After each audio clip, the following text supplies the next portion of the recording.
अल्लाह, खुदा, ईश आदि नाम एक ही शक्ति के हैं। वो कैसा है, कहां है, कैसे मिलता है, किसने देखा है? ये प्रश्नवाचक चिन्ह पूर्ण रूप से हटाने के लिए अवश्य सुनिए जगत गुरु तत्वदर्शी संत रामपाल जी महाराज के अमृत वचन, सर्व पवित्र धर्मों के पवित्र शास्त्रों के आधार पर।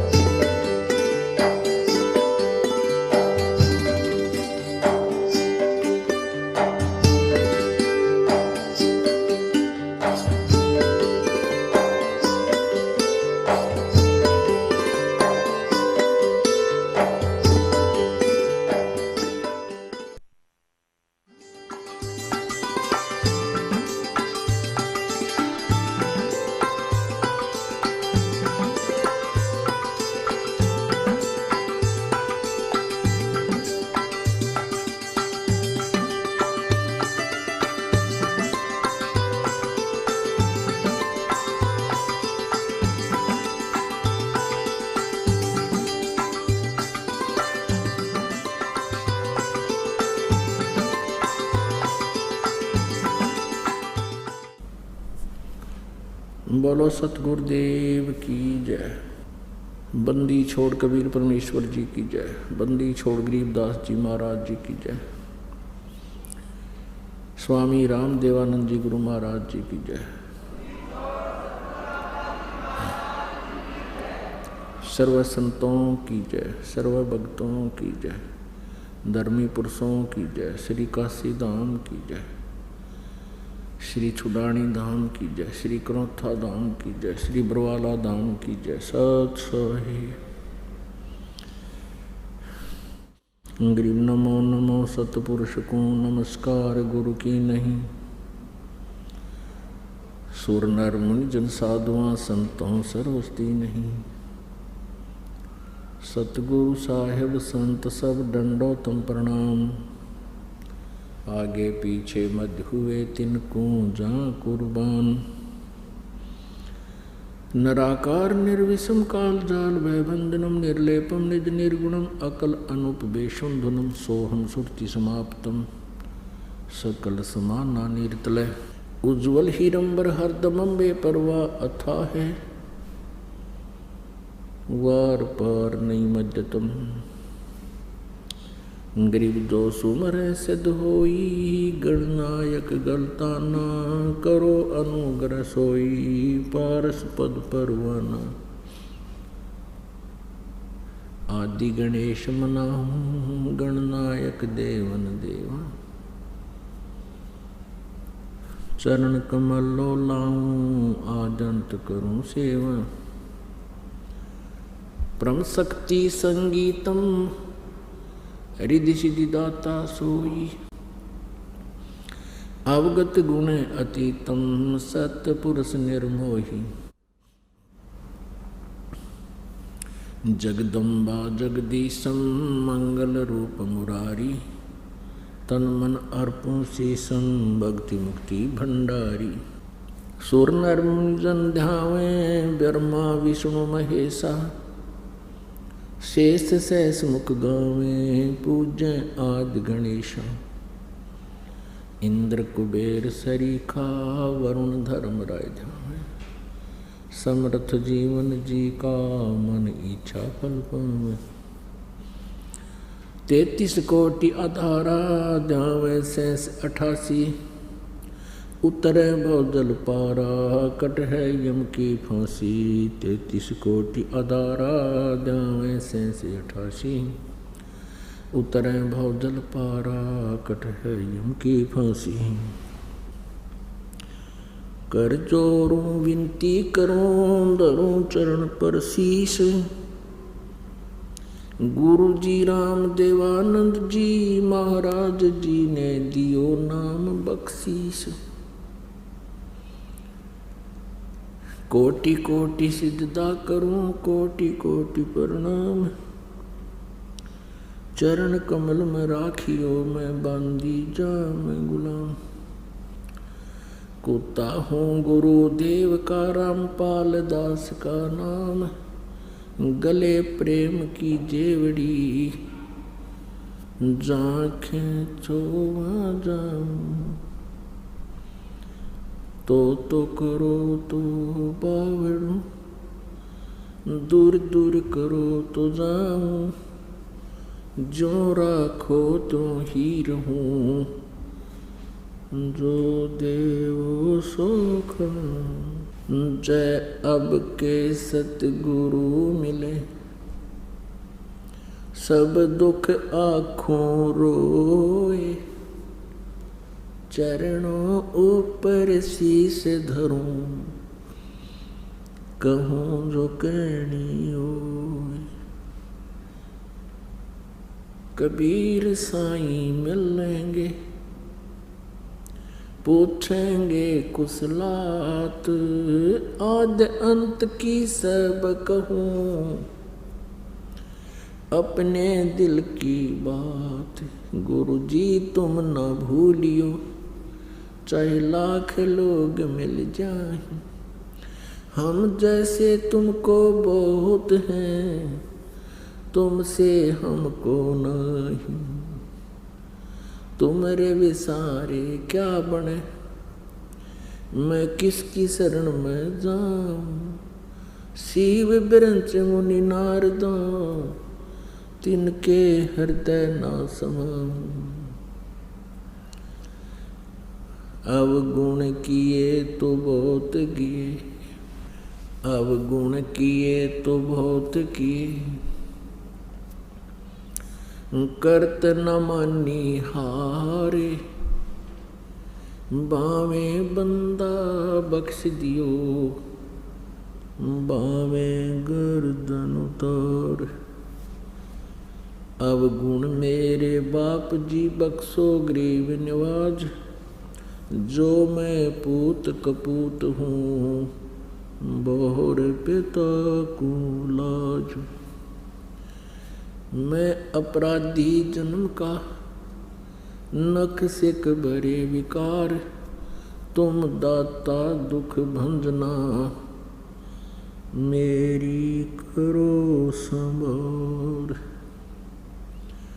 सूरत करो मम साइया, हम हैं भव जल माही। आप ही बह जावांगे जो, तुम न पकड़ोगे बाँह। परम पिता परमात्मा पूर्ण ब्रह्म,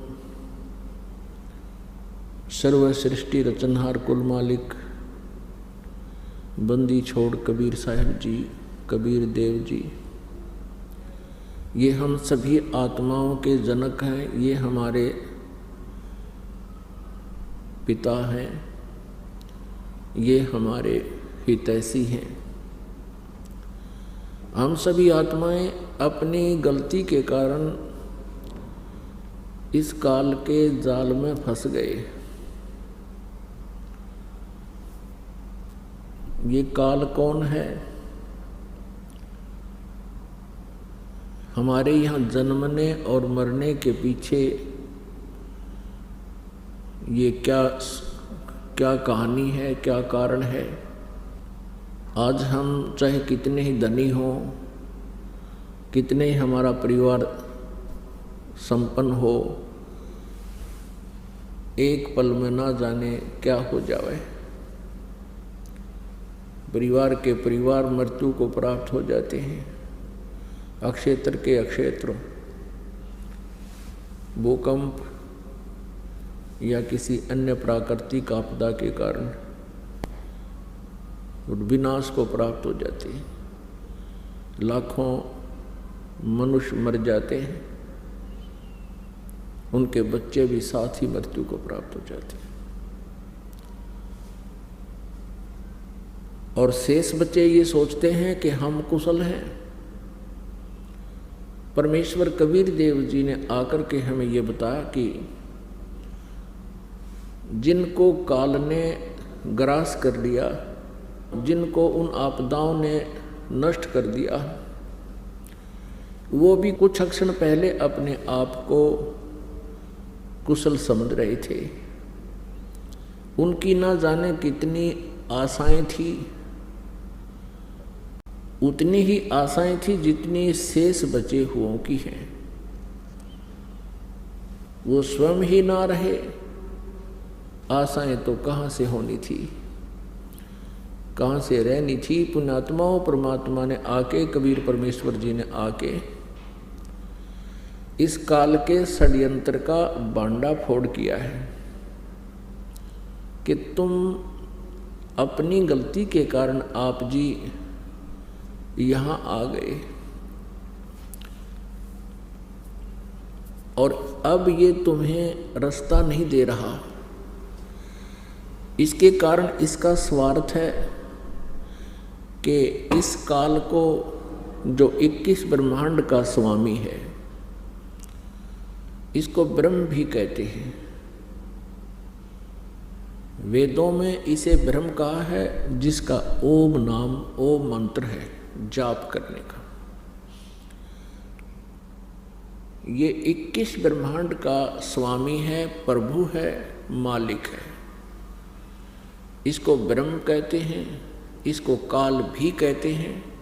ये स्वयं भी श्रीमद् भगवत गीता अध्याय नंबर 11 के श्लोक नंबर 32 में कहता है कि अर्जुन, मैं बढ़ा हुआ काल हूं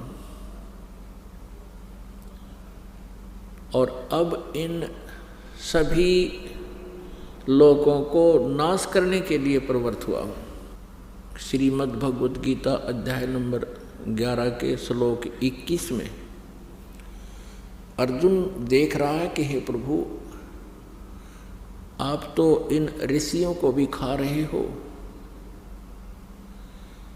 आपके सामने ये सिद्धों के समुदाय देवताओं के पूरे ग्रुप आपके सामने करबद्ध खड़े हैं और मंगल कामना कर रहे हैं, वेदों के स्तोत्रों से आपकी स्तुति कर रहे हैं और आपसे भीख मांग रहे हैं अपने जीवन की, अर्थात मंगल कामना कर रहे हैं। आप उनको भी खा रहे हो। तब 11वें अध्याय के 32वें श्लोक में ये काल कहता है, जो श्री ब्रह्मा, श्री विष्णु, श्री शिव जी के पिताजी हैं, ये काल कहता है कि मैं काल हूँ अर्जुन, मैं काल हूँ और इन सभी लोगों को, इन सभी सेनाओं को, इनका नाश करने के लिए अब मैं प्रवृत्त हुआ हूँ। अर्जुन देख रहा है कि कुछ देवता, कुछ व्यक्ति आपकी जाड़ों में लटक रहे हैं, कुछ आपके मुंह में समा चुके हैं। ये काल कौन है? श्री कृष्ण काल नहीं थे। श्री कृष्ण जी ने पहले कभी अपने आप को काल नहीं कहा। श्री कृष्ण जी ने उस गीता के ज्ञान के उपरांत, यानी महाभारत के युद्ध के उपरांत, अपने आप को कभी काल नहीं कहा, क्योंकि ये काल नहीं थे, ये सतोगुण भगवान विष्णु अवतार थे। और विष्णु जी इतने शांति प्रिय सतोगुण युक्त हैं कि एक बार भृगु ऋषि जी ने भगवान विष्णु जी के सीने में लात मार दी थी। भगवान श्री विष्णु अर्थात श्री कृष्ण जी सतोगुण ने कहा था कि हे ऋषिवर, मेरा सीना वज्र जैसा सख्त है, आपके कोमल पैर को चोट तो नहीं आई। क्या वो महापुरुष जो इतना शांति प्रिय और इतना दयालु है, क्या वो काल हो सकता है? क्या वो अपने आप को काल कह सकता है? जिसको देखकर अर्जुन जैसे योद्धा भी कांप रहे हैं, तो वो श्री कृष्ण नहीं, श्री विष्णु नहीं, वो काल था जो श्रीमद् भगवत गीता जी का ज्ञान श्री कृष्ण जी में प्रवेश करके कह गया, बोल गया।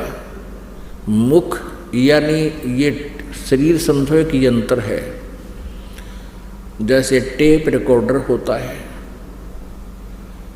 और टेप रिकॉर्डर में जो भी जैसी भी कोई कैसेट डाल दी जाती है, फिर वो कैसेट बोलती है, उस कैसेट वाला ही मैटर बाहर बोल रहा है, वो टेप रिकॉर्डर। श्री कृष्ण जी के शरीर अर्थात टेप रिकॉर्डर में इस काल ब्रह्म ने, काल कहो चाहे ब्रह्म कहो, इसने स्वयं प्रवेश करके और अपनी कैसेट चला दी। उसने गीता जी का ज्ञान स्वयं बोला। अपनात्माओं, तत्व ज्ञान किसे कहते हैं? जिसमें निष्कर्ष निकले, जिस ज्ञान के आधार से गूढ़ रहस्यों की जानकारी हो, उसको तत्व ज्ञान कहते हैं। आध्यात्मिक ज्ञान को समझने के लिए, जानने के लिए कुछ बातें हैं जिनका विशेष ध्यान रखना पड़ेगा। जैसे हमारे पवित्र सदग्रंथ हैं, पवित्र चारों वेद, ऋग्वेद, यजुर्वेद, सामवेद और अथर्ववेद, और 5वां वेद है सूक्ष्म वेद, जिसको गीता जी अध्याय नंबर 4 के श्लोक नंबर 32 में सच्चिदानंद घन ब्रह्म की वाणी कहा है, ब्रह्मणे मुखे कहा है। ब्रह्मणे मुखे माने सच्चिदानंद घन ब्रह्म के मुख से उत्तरित वाणी में, अर्थात उस सूक्ष्म वेद में कबीर वाणी में विस्तार से सब अनुष्ठान यज्ञों की जानकारी विस्तार से दी गई है। और वो तत्व ज्ञान है। उस ज्ञान को चौथे अध्याय के गीता जी के 34वें श्लोक में कहा है कि उस तत्व ज्ञान को जो सच्चिदानंद घन ब्रह्म की वाणी में विस्तार से कहा गया है, कबीर वाणी में, सूक्ष्म वेद में, उसको तत्वदर्शी संतों के पास जाकर समझ। वह ज्ञान श्रीमद् भगवत गीता जी से भी भिन्न है और वो कंप्लीट है, वो पूर्ण ज्ञान है, जिसको गीता ज्ञान दाता भी नहीं जानता। इसलिए उसने ये कहा है कि उस तत्व ज्ञान को, उस परमात्म ज्ञान को, पूर्ण परमात्मा की जानकारी को तत्वदर्शी संतों से पूछो। वो तत्व ज्ञान सूक्ष्म वेद और पवित्र 18 पुराण, पवित्र श्रीमद् भगवत गीता और पवित्र सुधा सागर, ये हमारे जो आध्यात्मिक ज्ञान का सिलेबस है, आध्यात्मिक ज्ञान का ये पाठ्यक्रम है, ये सिलेबस है। और कोई भी आचार्य, गुरु, महामंडलेश्वर जी यदि हमारे सिलेबस के आधार से, यानी हमारे पवित्र सदग्रंथों में वर्णित ज्ञान को हमें बता रहा है, तो वो ज्ञान है सही। और जो इन पवित्र सदग्रंथों में वर्णित ज्ञान के विरुद्ध ज्ञान दे रहा है, अर्थात जो सिलेबस से बाहर, पाठ्यक्रम से बाहर कोई टीचर, कोई अध्यापक पढ़ा रहा है, तो वो उसका ज्ञान सही नहीं है, उसका ज्ञान सिलेबस अनुसार नहीं है, पाठ्यक्रम के अनुसार नहीं है। तो ऐसे ही जो आध्यात्मिक टीचर हैं, आध्यात्मिक गुरु हैं, आचार्य हैं, यदि वो हमारे सदग्रंथों में वर्णित उल्लेख के आधार से वो अपना ज्ञान सुना रहे हैं, जनता को प्रवचन कर रहे हैं, तो वो ज्ञान सही है, वो अध्यापक सही है। वो क्योंकि ये जो आध्यात्मिक गुरु हैं ये भी टीचर होते हैं, ये आध्यात्मिक टीचर हैं। और हमारा सिलेबस है ये पवित्र सदग्रंथ, इनमें वर्णित विधि और ज्ञान को जो टीचर अर्थात जो आचार्य गुरु हमें बता रहा है तो वो टीचर सही है, वो आचार्य है। और जो हमारे सदग्रंथों के विपरीत ज्ञान दे रहा है उसको लोक वेद कहते हैं।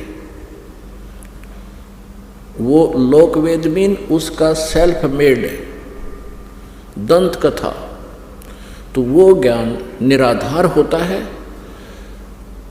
और जिस प्रकार विद्यार्थियों का नाशक होता है वो टीचर,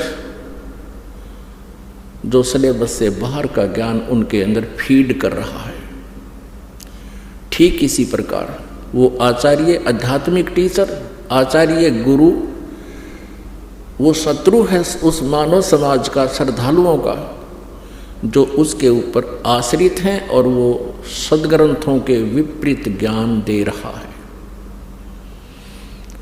और सदग्रंथों में वर्णित, शास्त्रों में वर्णित विधि से विपरीत भक्ति विधि बता रहा है, मनमाना आचरण करा रहा है, वो टीचर ठीक नहीं, वो आचार्य ठीक नहीं,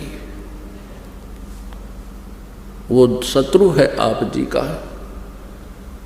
अब ये निर्णय करना पड़ेगा कि कौन आचार्य ठीक ज्ञान दे रहा है और कौन गलत दे रहा है। श्रीमद् भगवत गीता अध्याय नंबर 16 के श्लोक नंबर 23 और 24 में स्पष्ट किया है गीता ज्ञानदाता ने कि जो शास्त्र विधि को त्याग कर मनमाना आचरण करते हैं उनको न तो सुख होता है, न उनकी गति होती है, और न ही कोई सिद्धि को वो प्राप्त होते हैं, अर्थात व्यर्थ। इससे तेरे लिए 24वें श्लोक में 16 अध्याय के गीता श्रीमद् भगवत गीता अध्याय 16 के श्लोक 24 में तुरंत कहा है, इससे तेरे लिए अर्जुन कर्तव्य और अकर्तव्य की व्यवस्था में कौन सी साधना करनी चाहिए, कौन सी त्याग देनी चाहिए, नहीं करनी चाहिए, उनके लिए शास्त्र ही प्रमाण है। बात खत्म होगी। जो आचार्य या जो श्रद्धालु श्रीमद् भगवत गीता जी को सही मानता है, श्रोधार्य मानता है और इसके पाठ्यक्रम में विश्वास रखता है, और जो आचार्य अपने शिष्यों को, अनुयायियों को ये राय देता है कि गीता जी का नित्य पाठ अवश्य करना चाहिए, तो फिर वो अगर गीता जी के विरुद्ध साधनाएं बता रहा है और गीता जी के विरुद्ध वो ज्ञान दे रहा है तो वो अज्ञानी आचार्य है, वो तत्व ज्ञानहीन है, वो आध्यात्मिक ज्ञानहीन अज्ञानी है। कोई प्रश्न करते हैं किनको? हिंदू धर्म के आचार्यों गुरुओं को। उनसे पूछते हैं कि क्या ब्रह्मा विष्णु महेश जी की मृत्यु होती है? क्या ये जन्मते मरते हैं? तो उत्तर देते हैं कि ये कभी जन्मते मरते नहीं। फिर प्रश्न किया जाता है क्या ब्रह्मा जी, विष्णु जी, शिव जी के माता पिता हैं? वो कहते हैं जब इनका जन्म मृत्यु होता ही नहीं, माता पिता का प्रश्न ही नहीं। यदि ये उत्तर कोई आचार्य देता है या कोई गुरु देता है, वो अज्ञानी व्यक्ति है, वो लोक वेद सुना रहा है, वो दंत कथा सुना रहा है, और इन भोली श्रद्धालुओं को, इन विश्वासियों को, या जो उस पर विश्वास किए बैठे हैं उसको, उस अज्ञानी को और संत आचार्य मान कर बैठे हैं, उनका जीवन नाशक है। ईसा मसीह जी ने कहा था जनता को, श्रद्धालुओं को, कि तुम जिनको गुरु मानते हो वो गुरु नहीं है, उनके पास आध्यात्मिक ज्ञान नहीं है। वो तुमसे इतना मीठा बोलते हैं, तुम उनको एक नेक व्यक्ति मानते हो, लेकिन वो तुम्हारे जीवन के खाने वाले राक्षस हैं। जैसे तुम उनको भेड़ मानते हो, वो भेड़ के रूप में भेड़िया है। और इसी बात का दुख माना था उन दुष्ट नकली गुरुओं ने और उस महापुरुष को मौत के घाट पहुंचवा दिया। जनता को सत्य से परिचित नहीं होने दिया। अब वो तो 2000 वर्ष पहले की बातें हैं। अब समाज शिक्षित है। इन नकलियों की दाल अब गलेगी नहीं। सद्ग्रंथ हमारे पास हैं और सद्ग्रंथों में हम इन तथ्यों को जब देखेंगे, फिर उन नकली गुरुओं को धिक्कार देंगे कि जुबान बंद कर लो, बस बहुत हो लिया तुम्हारा। अभी तक इन श्रद्धालुओं को अपने ही सद्ग्रंथों की जानकारी नहीं है। किसी भी पवित्र धर्म के श्रद्धालुओं को अपने धर्म के सद्ग्रंथों की जानकारी नहीं है। वो हमें क्या संदेश दे रहे हैं? उनके गुरुओं ने जो भी लोक वेद सुनाया है, उसको उन्होंने शास्त्र वाला ज्ञान मानकर शिरोधार्य कर रखा है। वो बिल्कुल व्यर्थ है। अब प्रसंग चल रहा है कि ये जो काल कौन है और ब्रह्मा विष्णु महेश की क्या जन्म मृत्यु होती है। अब ब्रह्मा जी, श्री विष्णु जी, श्री शिव जी की जानकारी हमें उनकी जीवनी से हुई है। और इन महापुरुषों की जीवनी कहाँ वर्णित है? पुराणों में। जितने भी पवित्र हिंदू धर्म के आचार्य गुरु हुए हैं, वो यही कहते हैं कि शिव पुराण में ऐसा लिखा है, विष्णु पुराण में ऐसा लिखा है और ब्रह्मा पुराण में ऐसा लिखा है, श्री देवी पुराण में ऐसा लिखा है और श्रीमद् भगवद गीता में ऐसा लिखा है और पवित्र वेदों में ऐसा लिखा है।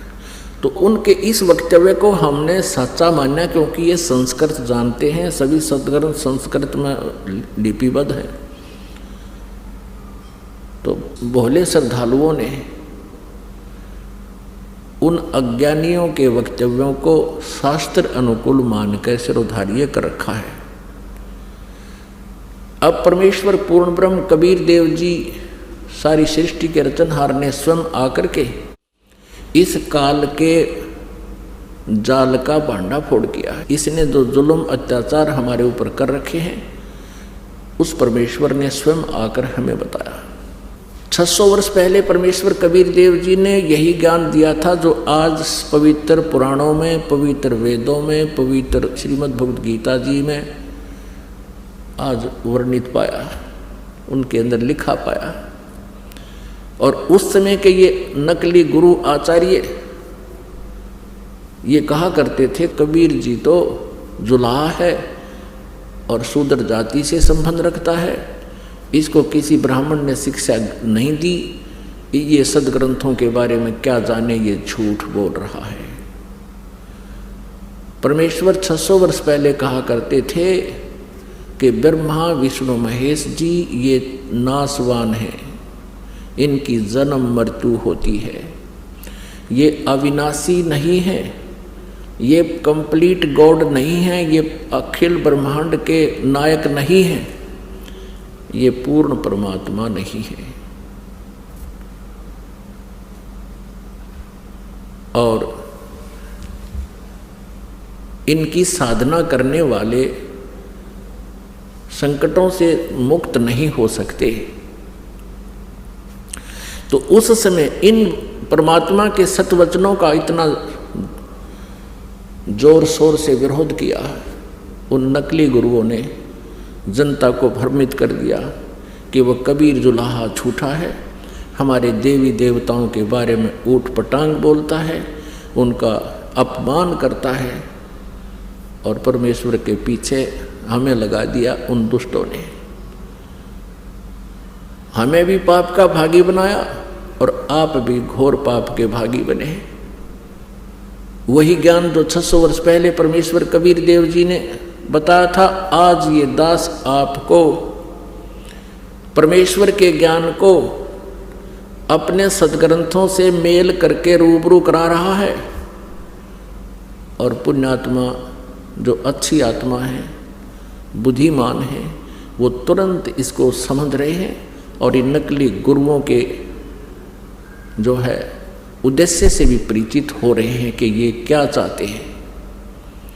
इनका उद्देश्य सदा ये रहा है कि हम जनता को सच्चाई से दूर रखें ताकि इनके ये रोजी रोटी बनी रहे, इनका आचार्य पद सुरक्षित रहे, इनका गुरु पद सुरक्षित रहे और इनको जनता के कल्याण से कोई लेन देन नहीं। यदि ये सत्य में वास्तव में जनता के हितैषी हैं, ये गुरु नकली और ये महंत अपना जीवन नष्ट कर रहे हैं, अगर ये हितैषी हैं तो इस ज्ञान को समझे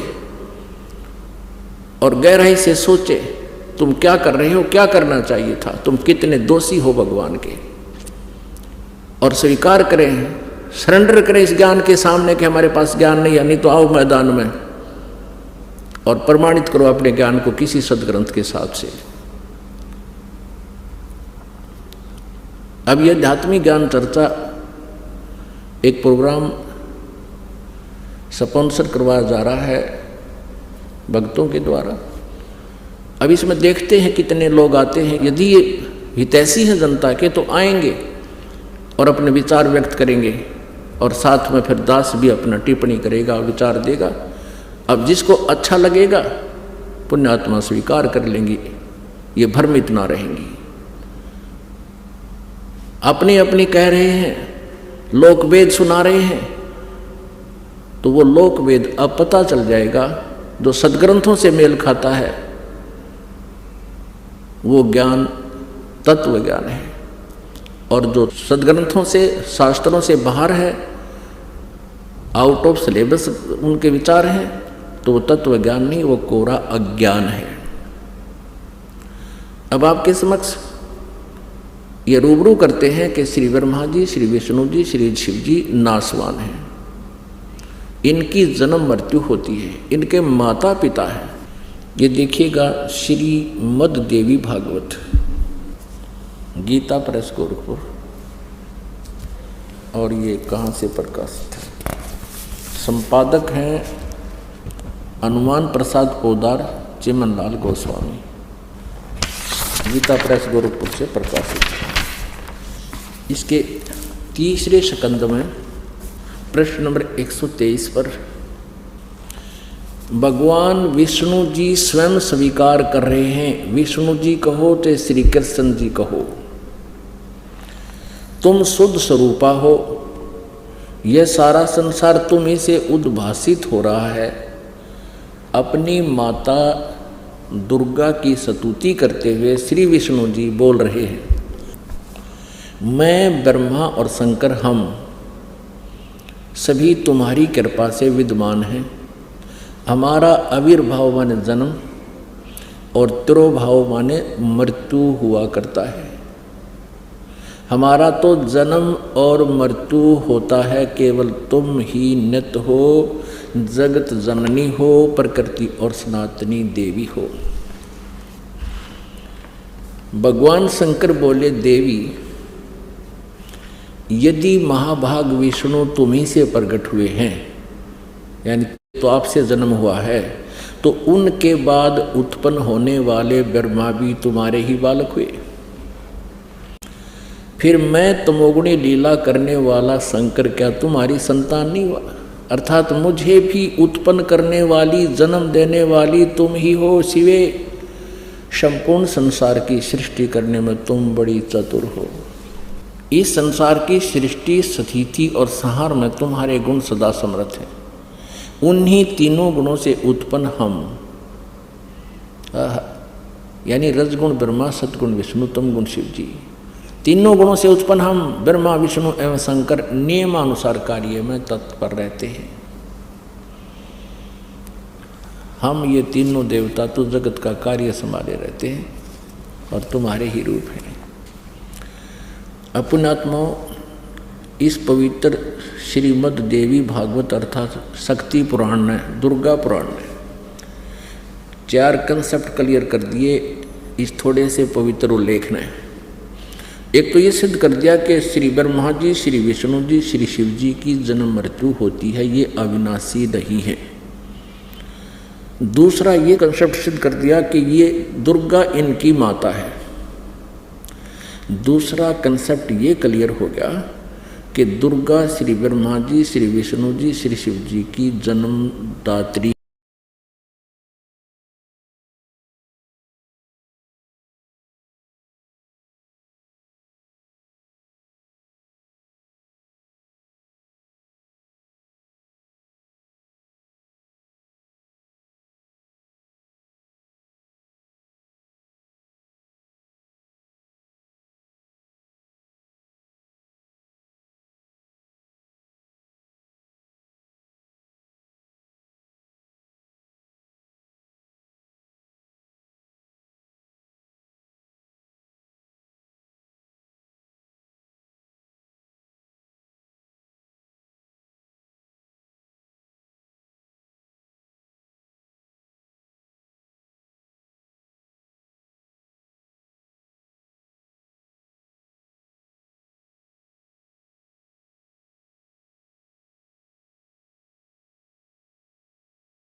कौन ब्रह्मा का पिता है, कौन विष्णु की मां, शंकर का दादा कौन है, हमको दे बता। ये जानने के लिए कृपया सुनिए जगत गुरु तत्वदर्शी संत रामपाल जी महाराज के अमृत वचन, सर्व पवित्र धर्मों के पवित्र शास्त्रों के आधार पर।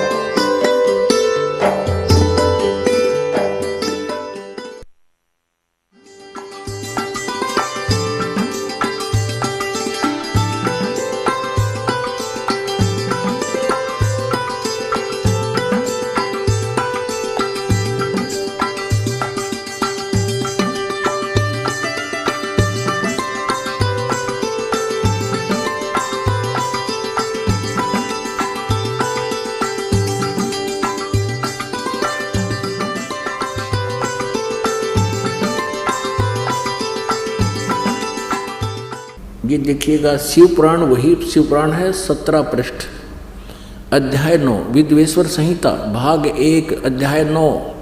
अब ये संक्षिप्त में दिखा रहा हूँ। उन दोनों की अज्ञानता और वैर को दूर करने के अर्थ दोनों से कहा। किसने? ये काल सदा शिव काल रूपी ब्रह्म आ गया बीच में, सतम खड़ा कर दिया। मैं केवल संक्षिप्त सुना रहा हूँ आपको, आप पढ़ सकते हैं इसको। वो क्या कह रहा है? मेरे सकल और निष्कल भेद से 2 स्वरूप हैं, परंतु और ईश्वर नहीं, इस कारण से उनके 2 रूप नहीं हो सकते। पहला सतम रूप जो बीच में पिलर खड़ा करा था और पीछे मूर्तिमान रूप धारण किया, यानी अब खड़ा है शिव रूप में। इसमें ब्रह्म रूप निष्कल है और ईश रूप सगुण है। मेरे ये दोनों रूप सिद्ध हैं, दूसरे किसी के नहीं हो सकते। इस कारण तुम दोनों ने ब्रह्मा और विष्णु जी से कह रहे हैं उनके पिता काल अथवा दूसरों को, तुम दोनों को अथवा दूसरों को ईश्वर तव की प्राप्ति नहीं हो सकती। तुमने जो अज्ञानता से अपने को ईश माना, यह बड़ा कहते तुमने अपने आप को भगवान मान लिया, प्रभु मान लिया, तुम प्रभु नहीं हो। तुमने जो अपने को अज्ञान से अपने को ईश माना, यह बड़ा अद्भुत हुआ। उसके दूर करने को ही मैं रण स्थान में आया। अब तुम अपना अभिमान त्याग कर मुझ ईश्वर में अपनी बुद्धि लगाओ। मेरे प्रसाद से लोक में सब अर्थ प्रकाश करते हैं। मैं ही परब्रह्म हूँ, ये काल कह रहा है, और मेरा ही कल अकल रूप है। ब्रह्म होने से मैं ईश्वर हूँ। अनुग्रह आदिक ही मेरा कर्तव्य है। सर्वव्यापी होने से और जगत के वर्धक होने से मैं ब्रह्म हूँ। ये ब्रह्म के सब समता और व्यापक होने से मैं आत्मा हूँ। ये काल बोल रहा है, मैं इस सब का ईश हूँ। 21 ब्रह्मांड जो इसके अंतर्गत हैं उनका कहता मैं स्वामी हूँ और यह मेरा है, मेरे सिवा किसी दूसरे का नहीं है। आगे देखो 18 पृष्ठ पे, ये देखिए 18 पृष्ठ पे विद्वेश्वर संहिता अध्याय 10 शुरू हो रहा है। 18 पृष्ठ पे यहाँ ये 18वां अध्याय यहाँ पर है। ये 9वां अध्याय था, यहाँ 10वां समाप्त हुआ। ये 9वां समाप्त हो गया और यहाँ से 10वां शुरू हो रहा है। ये यहाँ की अब ये काल कहता है, हे पुत्रो, ब्रह्मा और विष्णु को, हे पुत्रो, यह कर्तव्य आपने तप से प्राप्त किया है जो कि सृष्टि की उत्पत्ति और पालन कहलाता है। ब्रह्मा और विष्णु को उत्पत्ति और पालन का कहते विभाग मैंने दिया है, सो मैंने प्रसन्न होकर तुम्हें दिया है। इसी प्रकार दूसरे 2 कृत्य रुद्र और महेश को प्रदान किए हैं। इसे सिद्ध हो गया कि ये जो प्रवचन कर रहा है उपदेश दे रहा है, ये काल रूपी ब्रह्म है। और ब्रह्मा जी, विष्णु जी और रुद्र और ये महेश इससे अलग हैं। कहते हैं रुद्र और महेश को प्रदान किया, परंतु अनुग्रह करते कोई भी पाने में समर्थ नहीं है। आगे और देखिएगा, ये ब्रह्म है, ये सदा शिव कहो चाहे काल रूपी ब्रह्म कहो, और ये कहता मेरा ओम मंत्र है। ये देखिएगा श्री शिव पुराण वही चल रही है। ये देखिएगा, ये वही शिव पुराण यानी खेमराज श्री कृष्ण दास मुंबई से ये प्रकाशित है। ये देखिएगा, इसके पृष्ठ शिव पुराण विद्वेश्वर संहिता पृष्ठ 19 पर विद्वेश्वर संहिता भाग 1 अध्याय 10, यहाँ देखना। आगे हम पढ़ रहे हैं, इस कारण उस ज्ञान की सिद्धि के निमित्त ओंकार नामक मंत्र जप करो। उनको शिक्षा दे रहा है काल अपने पुत्रों को। यह अभिमान का दूर करने वाला है। सोई निज मंत्र उपदेश करते हैं। यह ओंकार मेरे मुख से उत्पन्न होने से मेरे ही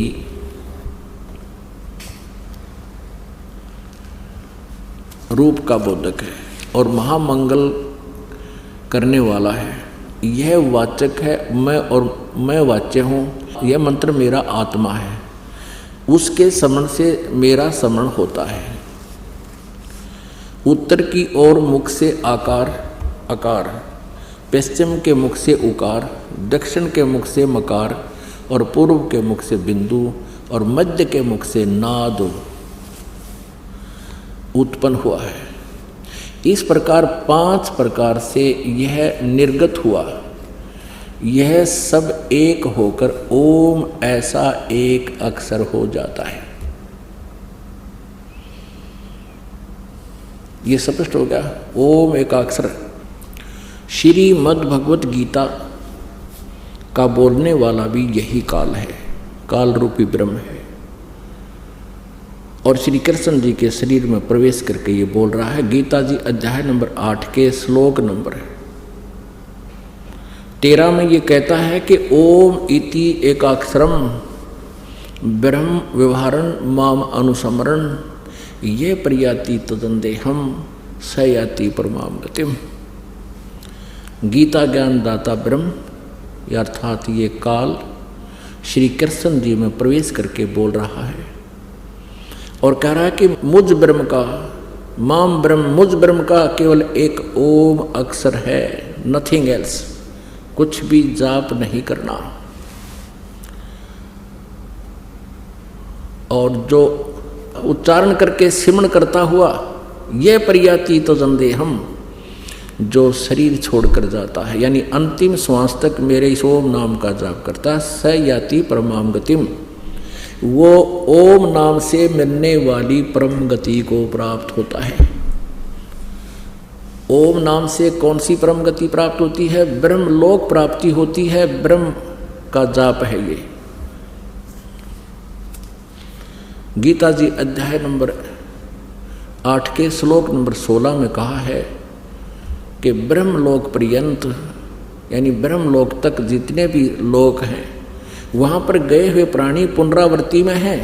वहाँ गए हुए प्राणी भी अपने पुण्यों को अक्षीण करके पुनर्जन्म के अंदर 83 लाख योनियों में कष्ट उठाने के लिए आते ही आते हैं। अब ओम नाम के जाप करने वाले कहाँ जाते हैं? ब्रह्मलोक में। श्री देवी पुराण कंसेप्ट को क्लियर करेगी और स्वयं दुर्गा जी इसका प्रमाण देंगे। देखिएगा, श्रीमद् देवी भागवत गीता प्रेस गोरखपुर से प्रकाशित है। आप इसको देख सकते हैं क्योंकि पवित्र हिंदू धर्म के अनुयायियों के पास ये सबके घर पे रखी है जो श्रद्धालु हैं, भगवान को चाहते हैं। इसके 562 पृष्ठ पर आपको ले आते हैं। 562 पृष्ठ ये लीजिए। अब देवी जी 7वां स्कंद है और 562 पृष्ठ है संक्षिप्त देवी भागवत। अब यहाँ देवी के द्वारा हिमालय को ज्ञानोपदेश और ब्रह्म स्वरूप का वर्णन। श्री देवी जी कहने लगी पर्वतराज, उस ब्रह्म का क्या स्वरूप है। पहले तो अपनी भक्ति के बारे में बताती है, फिर कहती उस ब्रह्म का क्या स्वरूप है यह बतलाया जाता है, जो प्रकाश रूप सबके अत्यंत समीप में स्थित हृदय रूप गुहा में स्थित होने के कारण गुहाचर नाम से प्रसिद्ध है और महान परम पद अर्थात परंपरा पे है। हम ज़्यादा ना पढ़ के यहाँ आते हैं। सो में उस वेदने योग्य लक्ष्य का तुम वेदन करो, मन लगाकर उसमें तन्मय हो जाओ। सो में उपनिषद में कथित महान अस्त्र रूप धनुष लेकर उस पर उपासना द्वारा तीक्ष्ण किया हुआ बाण संधान करो और फिर भावानुगत चित्त के द्वारा उस बाण को खींचकर उस अक्षर रूप ब्रह्म को लक्ष्य बनाकर वेधन करो। परवण यानी ओम एक अक्षर उसका नाम है, धनुष है, जीव आत्मा बाण है और ब्रह्म को उसका लक्ष्य कहा जाता है। यानी जीव आत्मा ओम नाम का जाप करे और ब्रह्म को पाने का उद्देश्य रखे, इसका सीधा सा अर्थ है।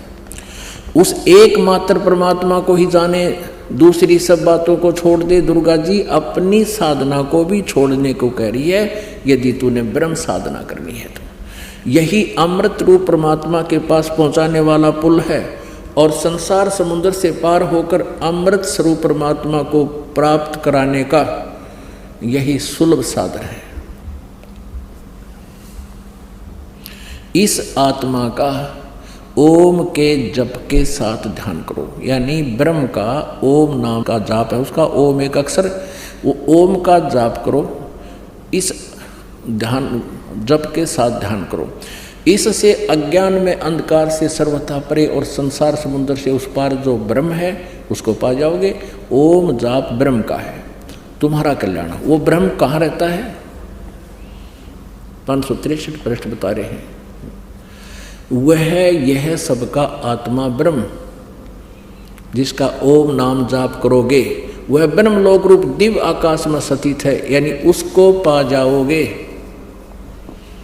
उसको पा जाओगे। ओम नाम का जाप कर ध्यान धरो और उस ब्रह्म को, जो उस पार ब्रह्म है, उसको पा जाओगे।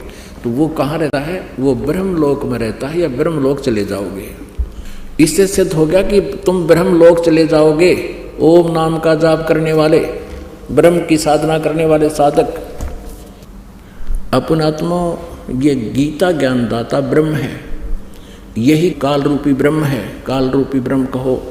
और ये ब्रह्मा, श्री ब्रह्मा जी, श्री विष्णु जी, श्री शिव जी के पूज्य पिताजी हैं और दुर्गा इनकी माता है। और ये पवित्र हिंदू धर्म के ये नकली गुरु आचार्य है। आज तक हमारे सिलेबस को नहीं हमें समझा सके, ये बिल्कुल अज्ञानी हैं, तत्वज्ञानहीन पुरुष हैं। इनसे जान बचाओ अपनी और छुटकारा पाओ इनसे और अपना कल्याण कराओ। इस दास के पास आओ। अब आपको ये स्पष्ट करते हैं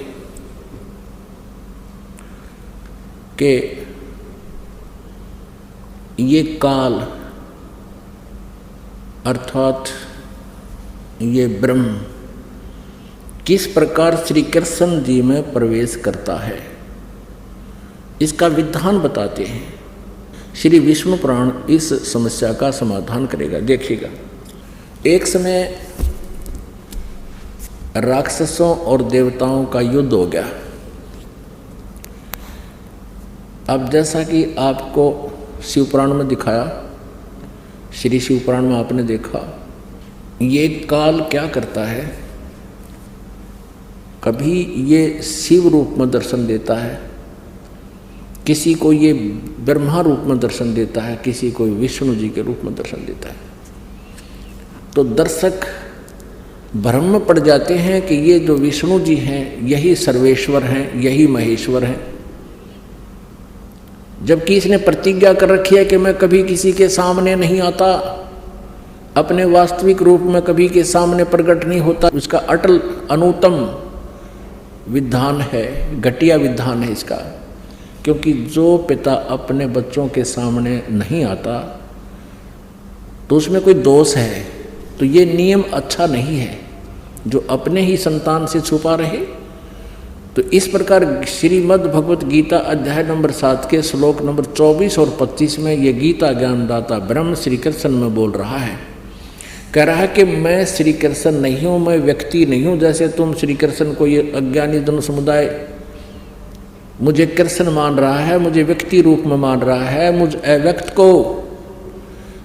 को कैसे होता है कि मैं अपनी योग माया से छुपा रहता हूँ। ये है तो साकार, परंतु अपने वहाँ छुपा रहता है, सामने नहीं आता। उस ओरिजिनल रूप में जो अर्जुन को दिखाया था, विराट रूप श्री कृष्ण से बाहर निकल कर दिखाया, तो उस तेज के अंदर श्री कृष्ण का रूप नहीं दिखाई दे रहा था अर्जुन को। कहते मेरा ओरिजिनल रूप तो ये है, लेकिन मैं इस रूप में कभी किसी के समक्ष नहीं आता। ये मेरा अटल अनुतम विधान है, अविनाशी अनुतम। अनुतम मन घटिया। और मैं अपनी योग माया से छुपा रहता हूँ। जैसे सूर्य के सामने बादल आ जाते हैं, उसमें बादल आने से, बीच में आ जाने से सूर्य अव्यक्त होता है, हम देख नहीं सकते, लेकिन विद्यमान है, बादलों से छुपा हुआ है।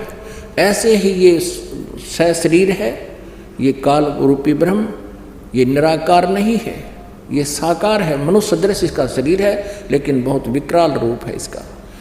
तो ये कहता मैं अपनी योग माया से छुपा रहता हूँ। तो इससे पहले फिर थोड़ा सा कंसेप्ट ये श्रीमद् भगवद गीता ही आपको दिखाते हैं। 7वें अध्याय के 24 और 25 में ये कति स्पष्ट हो जाता है। ये खुद कहता है कि मैं कभी किसी के सामने अपने ओरिजिनल रूप में नहीं आता, ये छुपा रहता है। ये देखिएगा श्रीमद् भगवद गीता, गीता प्रेस गोरखपुर से प्रकाशित है। जयदयाल गोविंद का इसके अनुवादक हैं। अध्याय नंबर 7, ये है 24। इसमें अव्यक्त व्यक्तिम आपनम मन्यते माम अबुधे परम भावम अजानतम अजानंत मम अव्यम अनुतमम। अनुतम माने घटिया होता है, घटिया। और ये अज्ञानी इसको अति उत्तम या कहते हैं, जो सामान्य सा हो। ये मूर्ख बना रहे अपने को। अनुत्तम माने सामान्य का क्या मतलब? कति अश्रेष्ठ, घटिया। अब क्या अनुवाद किया? बुद्धिहीन पुरुष मेरे अनुतम अविनाशी। अनुतम माने घटिया, अविनाशी, अटल। ये मेरा घटिया अटल परम भाव है, न जानते हुए। अव्यक्तम माम व्यक्तिम आपनम मनन्ते। हम संस्कृत भी पढ़ सकते हैं, क्योंकि ये नागरी लिपि है। इनके अज्ञान से भी हम हटकर अनुवाद स्वयं भी कर सकते हैं अब, क्योंकि हम शिक्षित हैं। इनकी बातों पर विश्वास नहीं करेंगे, जहाँ तक ठीक किया वो ठीक मानेंगे। अव्यक्तम, मुझ अव्यक्त को, मन इंद्रियों से परे मुझ सच्चिदानंद घन परमात्मा को मनुष्य की भांति। यह अव्यक्त माने मुझे अव्यक्त को, जो मैं अव्यक्त हूँ। अव्यक्त माने छुपा हुआ हूँ। मुझे व्यक्तिम, व्यक्ति भाव को प्राप्त हुआ मानते हैं, मुझे कृष्ण मान रहे हैं। गीता के अंदर तक कहता आई एम नॉट कृष्ण। इसका सीधा अर्थ है मैं मनुष्य नहीं हूँ, जैसे तुम कृष्ण को मनुष्य देख रहे हो। मैं आगे देखो, फिर यहाँ स्पष्ट करता है 25 में, अपनी योग माया से छुपा हुआ मैं सबके प्रत्यक्ष नहीं होता, मैं सबके सामने नहीं आता, किसी के अंदर बढ़कर बोलता हूँ। यह अज्ञानी जन समुदाय मुझ जन्म रहित अविनाशी को, परमेश्वर को नहीं जानता। अब देखो स्पष्ट कर दे, ये अज्ञानी जन समुदाय मुझे जानता ही नहीं, और मैं तो छुपा रहता हूँ, मैं किसी के सामने नहीं आता। ये क्या करता है? श्रीमद् भगवत गीता अध्याय नंबर 4 श्लोक नंबर 5 और 9 में ये गीता ज्ञानदाता ब्रह्म कहता है कि अर्जुन, तेरे और मेरे बहुत जन्म हो चुके हैं, तू नहीं जानता, मैं जानता हूँ। मेरे जन्म और कर्म अलौकिक हैं। अब इसके कर्म कैसे अलौकिक हैं? ये ऐसे अलौकिक हैं, ये किसी के सामने अपने वास्तविक रूप में नहीं आता। या तो किसी के अंदर प्रवेश करके बोलता है, भूत की तरह, प्रेत की तरह, जैसे श्री कृष्ण में बोल गया। और कर्म इसके हैं ऐसे, जो उनमें प्रवेश करके अपना जो करना है इसने कर देता है, उन्हीं के शरीर को प्रयोग करता है, बॉडी को प्रयोग करता है। और या फिर किसी को ब्रह्मा के रूप में, किसी को विष्णु जी के रूप में, किसी को शिव जी के रूप में दर्शन दे देता, अपने ओरिजिनल रूप में ये किसी के समक्ष नहीं आता। श्रीमद् भगवत गीता अध्याय नंबर 11 के श्लोक नंबर 47 में ये गीता ज्ञानदाता कहता है और 48 में कि मेरा ये रूप है वास्तविक, विराट रूप तू देख रहा है, और मेरे इस रूप के दर्शन पहले किसी ने नहीं किए, तेरे अतिरिक्त कोई नहीं कर सकता, ना पहले किए और ना आगे कर सकता, और न ही वेदों में वर्णित विधि से, न जप से, न तप से, न क्रियाओं से, किसी भी प्रकार से मेरे वास्तविक रूप का दर्शन नहीं कर सकते। अपनात्माओं, यहाँ ये भी स्पष्ट हो गया कि गीता ज्ञानदाता श्री कृष्ण जी नहीं है, क्योंकि श्री कृष्ण जी तो अपना विराट रूप कौरवों पांडवों की सभा में पहले दिखा चुके हैं। तो यहाँ ये कहते कि मेरे तेरे अतिरिक्त ये मेरा वास्तविक रूप, विराट रूप किसी ने पहले नहीं देखा, तो श्री कृष्ण नहीं कह सकते ये बात, क्योंकि वो तो कौरवों की सभा में दिखा सके थे और बहुत से उनको देख चुके थे। तो इसे ये भी सिद्ध है कि श्री कृष्ण नहीं बोल रहे, इसमें ये काल बोल रहा है, और ये कहता मेरा वास्तविक रूप ये है, इस रूप में मैं कभी किसी के समक्ष नहीं आता। अब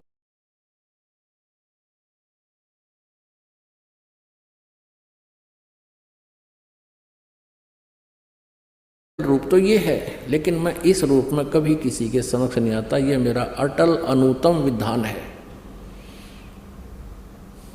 अविनाशी अनुतम, अनुतम मन घटिया, और मैं अपनी योग माया से छुपा रहता हूँ। जैसे सूर्य के सामने बादल आ जाते हैं, उसमें बादल आने से, बीच में आ जाने से सूर्य अव्यक्त होता है, हम देख नहीं सकते, लेकिन विद्यमान है, बादलों से छुपा हुआ है। ऐसे ही ये शरीर है, ये काल रूपी ब्रह्म, ये निराकार नहीं है, ये साकार है, मनुष्य सदृश इसका शरीर है, लेकिन बहुत विकराल रूप है इसका। तो ये कहता मैं अपनी योग माया से छुपा रहता हूँ। तो इससे पहले फिर थोड़ा सा कंसेप्ट ये श्रीमद् भगवद गीता ही आपको दिखाते हैं। 7वें अध्याय के 24 और 25 में ये कति स्पष्ट हो जाता है, ये खुद कहता है कि मैं कभी किसी के सामने अपने ओरिजिनल रूप में नहीं आता, ये छुपा रहता है। ये देखिएगा श्रीमद् भगवत गीता, गीता प्रेस गोरखपुर से प्रकाशित है, जयदयाल गोविंद का इसके अनुवादक हैं। अध्याय नंबर 7, ये है 24।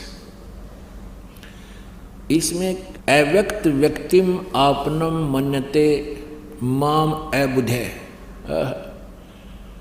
परम भावम अजानतम अजानंत मम अव्यम अनुतमम, अनुतम माने घटिया होता, घटिया, और ये अज्ञानी इसको अति उत्तम या कहते हैं जो सामान्य सा हो, ये मूर्ख बना रहे अपने को।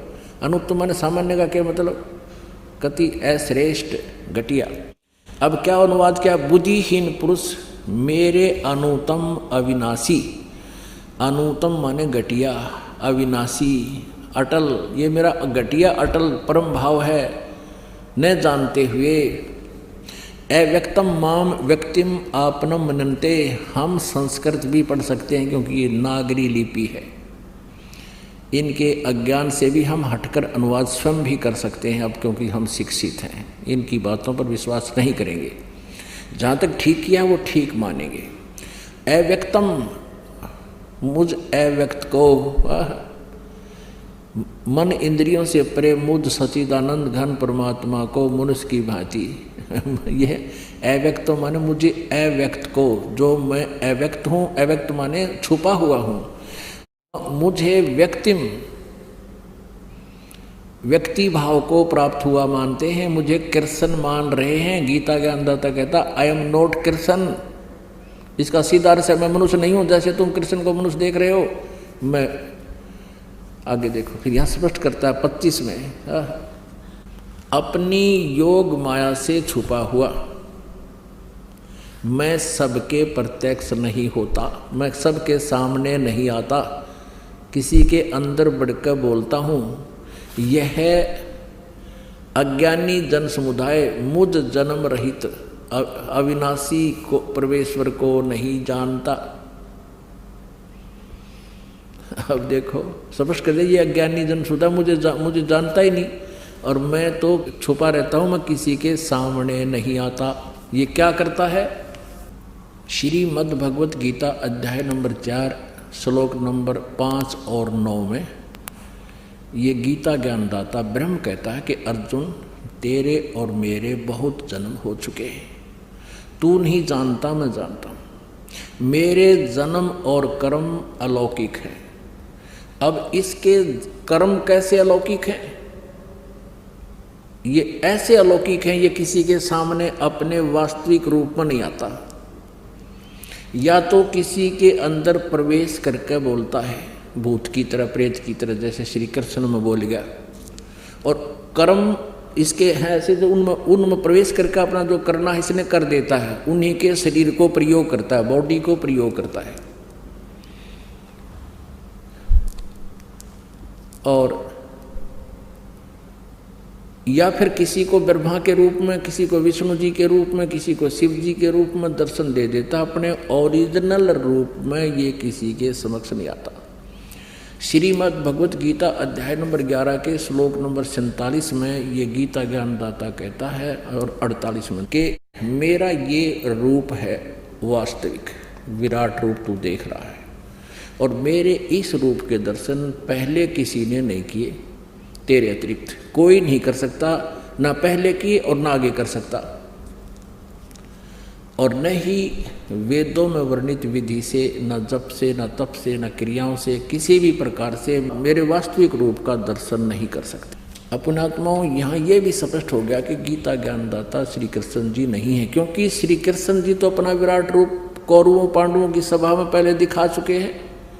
तो यहाँ ये कहते कि मेरे तेरे अतिरिक्त ये मेरा वास्तविक रूप, विराट रूप किसी ने पहले नहीं देखा, तो श्री कृष्ण नहीं कह सकते ये बात, क्योंकि वो तो कौरवों की सभा में दिखा सके थे और बहुत से उनको देख चुके थे। तो इससे ये भी सिद्ध है कि श्री कृष्ण नहीं बोल रहे, इसमें ये काल बोल रहा है। और ये कहता मेरा वास्तविक रूप ये है, इस रूप में मैं कभी किसी के समक्ष नहीं आता, अपनी योग माया से छुपा रहता हूँ। और जन्म और कर्म कैसे अलौकिक हैं अभी दिखाते हैं। एक बार राक्षसों और देवताओं का युद्ध हो गया, राक्षसों से देवता पराजित हो गए, भाग गए। फिर उन्होंने भगवान विष्णु की स्तुति शुरू की, और ये काल विष्णु रूप में प्रकट हो गया। और इसने उन देवताओं से कहा कि तुम उस पुरंजय को युद्ध के लिए तैयार कर दो, उसमें प्रवेश करके मैं राक्षसों को मार दूंगा। अब देखिएगा श्री विष्णु पुराण इसका है प्रमाण। ये देखिएगा श्री विष्णु पुराण गीता प्रेस गोरखपुर से प्रकाशित है। अनुवादक हैं श्री मुनि लाल गुप्त, प्रकाशक मुद्रक वही गीता प्रेस गोरखपुर। चतुर्थ अंश अध्याय 2 और 233 पृष्ठ यहाँ देखिएगा। पूर्व काल में त्रेता युग में एक बार अति भीषण देव असुर संग्राम हुआ, देव असुर संग्राम, राक्षसों और देवताओं का। उसमें महाबलवान दैत्य गणों से पराजित हुए।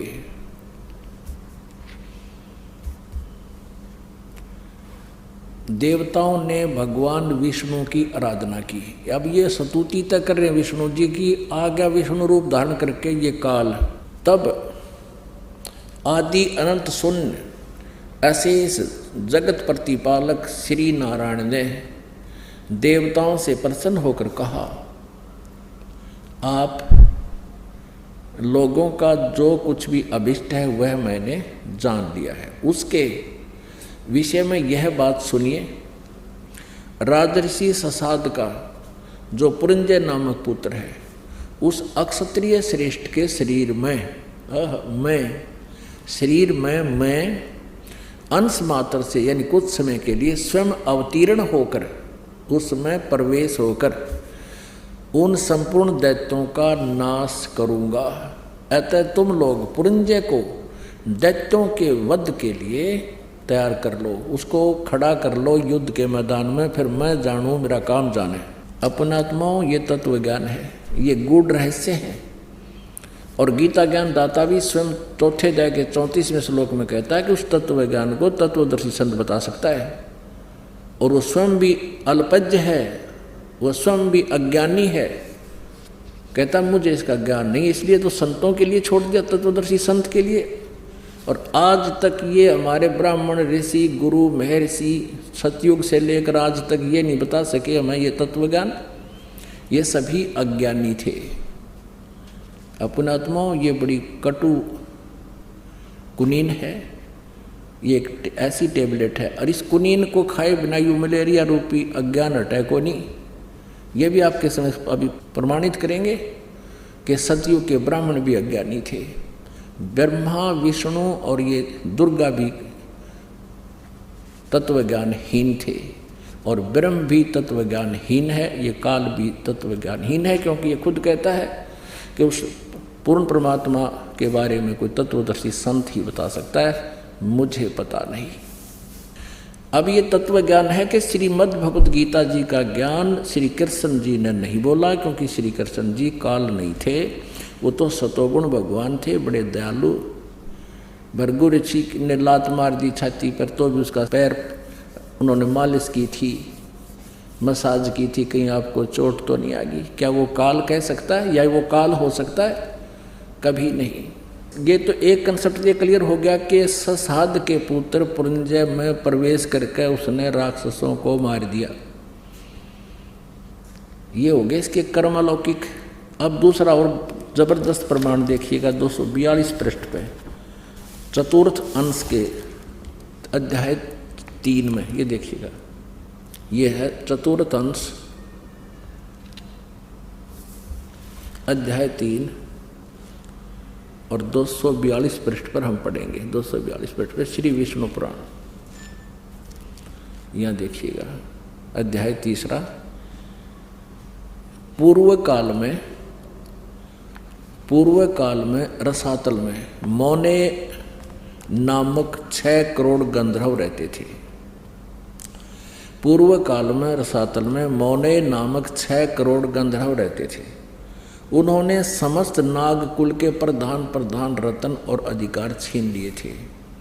गंधर्वों के पराक्रम से अपमानित उन नागेश्वरों द्वारा स्तुतित किए जाने पर उसके श्रवण करने से जिनकी विकसित कमल सदृश आंखें खुल गई हैं, निंद्रा के अंत में जागे हुए उन जलस्यायी भगवान सर्वदेवेश्वर को प्रणाम कर उनसे नागगण ने कहा, भगवान, इन गंधर्वों से उत्पन्न हुआ हमारा भय किस प्रकार शांत होगा। तब आदि अनंत रहित भगवान पुरुषोत्तम ने कहा, ये काल था विष्णु रूप में, यौवनासव के पुत्र मानधाता का जो ये प्रकुत्स नामक पुत्र है, उसमें प्रविष्ट होकर उसमें प्रवेश करके मैं, ये काल कह रहा है, उन संपूर्ण दुष्ट गंधर्वों का नाश कर दूंगा। इसी प्रकार इस काल ने श्री ब्रह्मा, श्री विष्णु, श्री शिव जी के पिताजी ने अपने ही पुत्र श्री कृष्ण अर्थात विष्णु जी के शरीर में प्रवेश करके गीता जी का ज्ञान बोला। अपने आत्मा श्री कृष्ण जी को तो पता भी नहीं मैंने श्रीमद् भगवत गीता जी में क्या बोला था। यह प्रमाण श्री महाभारत ग्रंथ के अंदर द्वितीय भाग में 667 पृष्ठ पर वर्णित है, वो भी आपको अभी दिखाते हैं। ये देखिएगा, संक्षिप्त महाभारत द्वितीय खंड, संपादक तथा संशोधक हैं दयाल गोविंद का गीता प्रेस गोरखपुर, प्रकाशक एवं मुद्रक हैं गीता प्रेस गोरखपुर। इसके 667 पृष्ठ पर आप देखिएगा, ये 667 पृष्ठ पे है। जन्मे जय ने पूछा, ब्राह्मण, शत्रुओं का नाश हो जाने के बाद जब महात्मा श्री कृष्ण और अर्जुन सभा में बैठकर वार्ता कर रहे थे, उस समय उनमें क्या बातचीत हुई? वैशंपायन जी ने कहा, राजन, श्री कृष्ण के सहित अर्जुन ने जब अपने राज्य पर पूरा अधिकार प्राप्त कर लिया तो वे दिव्य सभा भवन में आनंद के साथ रहने लगे। एक दिन सज्जनों से घिरे हुए वे दोनों मित्र स्वेच्छा से घूमते हुए सभा मंडप के ऐसे बाग में पहुंचे जो स्वर्ग के समान सुंदर था। पांडुनंदन अर्जुन श्री कृष्ण के साथ रहकर बहुत प्रसन्न थे।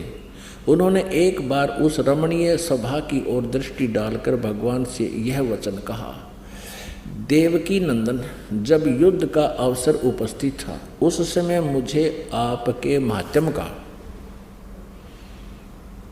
ज्ञान और ईश्वरीय स्वरूप का दर्शन हुआ था, किंतु केशव, आपने स्नेहवश पहले मुझे जो ज्ञान का उपदेश किया था वह इस समय बुद्धि के दोष से भूल गया, यानी गीता वाला ज्ञान मैं भूल गया। इन विषयों को सुनने के लिए बारंबार मेरे मन में उत्कंठा होती है। इधर आप जल्दी ही द्वारका जाने वाले हैं, अतः पुनः वह सब विषय मुझे सुना दीजिए, यानी गीता जी, श्रीमद् भगवत गीता का ज्ञान मुझे फिर सुना दिए। वैशंपायन जी कहते हैं, अर्जुन के ऐसे कहने पर वक्ताओं में श्रेष्ठ महातेजस्वी भगवान श्री कृष्ण ने उन्हें गले से लगाकर इस प्रकार उत्तर दिया। श्री कृष्ण बोले, अर्जुन, उस समय मैंने तुम्हें अत्यंत गोपनीय विषय का श्रवण कराया था। आप अपने स्वरूप भूत धर्म सनातन पुरुषोत्तम तत्व का परिचय दिया था और नित्य लोकों का भी वर्णन किया था, किंतु तुमने जो अपनी नासमझी के कारण उस उपदेश को याद नहीं रखा, यह जानकर मुझे बड़ा खेद हुआ है। उन बातों का अब पूरा पूरा स्मरण होना संभव नहीं जान पड़ता। पांडुनंदन, निश्चय ही तुम बड़े श्रद्धाहीन हो, तुम्हारी बुद्धि अच्छी नहीं जान पड़ती। अब मेरे लिए उस उपदेश को ज्यों का त्यों दोहरा देना कठिन है, क्योंकि उस समय योग युक्त होकर मैंने परमात्म तत्व का वर्णन किया था। अब पुण्यात्माओं, श्री कृष्ण जी अर्जुन के ऊपर तो डांट लगा रहा है, उसको धमका रहा है कि तूने उस ज्ञान को जो मैंने सुनाया था गीता वाला, तूने याद क्यों नहीं रखा? तू बड़ा श्रद्धाहीन है, तेरी बुद्धि अच्छी नहीं है। और फिर स्वयं कहते हैं, मैं अब दोबारा उसको ज्यों का त्यों नहीं बता सकता। अरे वक्ता नहीं बता सकता, श्रोता याद रख ले। अब ये दास सत्संग सुना रहा है और आप सुन रहे हो। जो प्रथम बार इस सत्संग को सुनेगा उसको 40% मुश्किल से याद रहेगा। और आज से कुछ वर्ष बाद आप मुझे कहो, वो तो थोड़े दिन पाछे की बात हो, गया भी ना था, 10 से 5 दिन की बात है, 20 दिन की होगी, महीने की होगी, और ये दास ये सत्संग सुना रहा है, आप सुन रहे हो। आप 40% याद नहीं रख सकते इस सत्संग को। और फिर आप कहो कि हमें वो सत्संग सुनाना उस दिन आपने बताया था, सुनाया था प्रथम दिन बरवाला के अंदर, और मैं तुम्हें ये कहूँ कि तुम बड़े बुद्धिहीन हो, बड़े श्रद्धाहीन हो, तुमने वो सत्संग याद क्यों नहीं रखा? अब मैं दोहरा नहीं सकता। ये कोई न्याय संगत बात है? इससे सिद्ध है कि मैं स्वयं नहीं बोल रहा हूँगा, मेरे अंदर कोई भूत बोल गया तब मैं ऐसी बात कह सकता हूँ। ऐसे ही श्री कृष्ण जी बोल रहे हैं, उनको कुछ नहीं पता था, उसमें वो काल बोल रहा था। और फिर क्या पली देते हैं श्री कृष्ण जी कि उस समय मैं योग युक्त हो गया था। अरे इसे बुरे समय में जहाँ चारों तरफ तलवारें चमक रही हो वहाँ तो योग युक्त हो गया। अब पीस प्लेस पे, अब शांति प्रिय स्थान है, कोई दिक्कत नहीं। अब योग युक्त होने में के बिजली पड़े थी। अब क्या समस्या थी उनको? तुरंत फिर हो जाता, फिर सुना देता। योग युक्त होने की जरूरत है, जिसने ज्ञान है वो तो पट्टापट बोल लेगा और सुना देगा। कहने का भाव ये है कि श्री कृष्ण जी को कुछ भी पता नहीं गीता उन्होंने बोलिया क्या था। तो पुण्यात्माओं, इस तत्व ज्ञान को समझकर हम अपना कल्याण करा सकते हैं। और ये तत्व ज्ञान जो आज ये दास आपको सुना रहा है, 600 वर्ष पहले परमेश्वर कबीर जी ने अपनी अमृतवाणी में सुना था। क्या कहा था? धर्मदास ये जग बोरा न, कोई न जाने पद निर्वाण।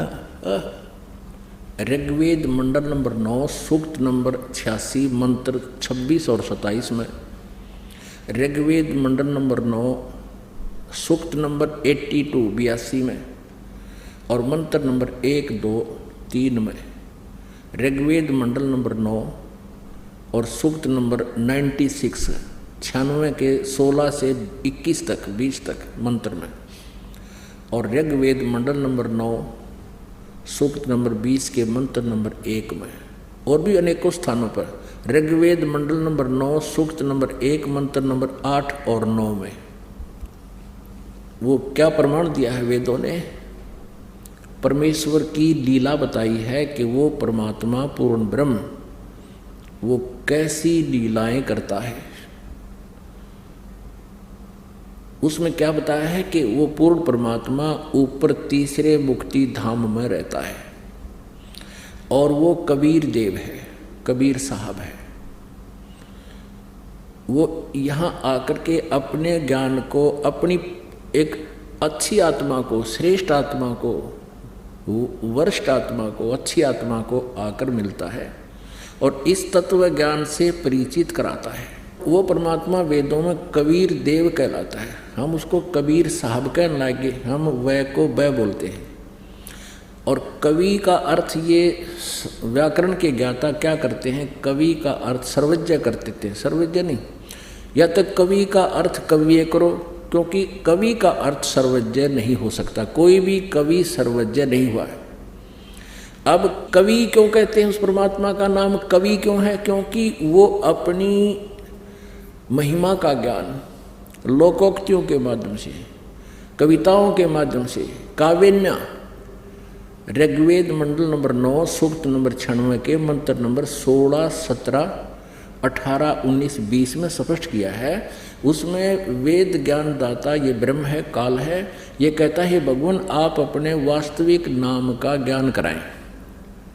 16वें मंत्र में, मंडल नंबर 9 सूक्त 96 के मंत्र 16 में। फिर 17वें में ये स्पष्ट कराया 17, 18, 19, 20 में कि वो कबीर देव है और वो अपने महिमा का ज्ञान, अपनी जानकारी स्वयं ही प्रदान करने आता है। गीता जी अध्याय नंबर 4 के श्लोक नंबर 32 में उसी के बारे में कहा कि ब्रह्मणे मुखे, उस सच्चिदानंद घन ब्रह्म के द्वारा अपने मुख से उच्चारित उस अमृतवाणी में, तत्व ज्ञान में वो ज्ञान, आध्यात्मिक यज्ञों की जानकारी, ज्ञान की जानकारी विस्तार से कही गई है। और उसको तत्वदर्शी संत से सुनने के लिए कहा है 4 अध्याय के 34वें श्लोक में, गीता ज्ञानदाता कहता है। तो यहाँ वही बता रहे हैं कि वो परमात्मा अपने महिमा का ज्ञान आप ही बताने के लिए सतलोक से चलकर आता है, अपने मुक्ति धाम से गति करके आता है और अपने ज्ञान को कविताओं के माध्यम से वर्णन करने के कारण वो प्रसिद्ध कवि की उपाधि भी प्राप्त करता है। और वो पूर्ण परमात्मा होता है, वो परमेश्वर होता है, स्वयं ही होता है। इसलिए उसको कबीर देव कहने लगे, हम कबीर साहब कहने लगे। वेदों में उसको कवि कहा है, तो वो कवि कहो, हम उसको कबीर साहब कहते हैं। वो अपनी अच्छी श्रेष्ठ आत्माओं को आकर मिलता है, अच्छी आत्मा को अपना ज्ञान सुनाता है।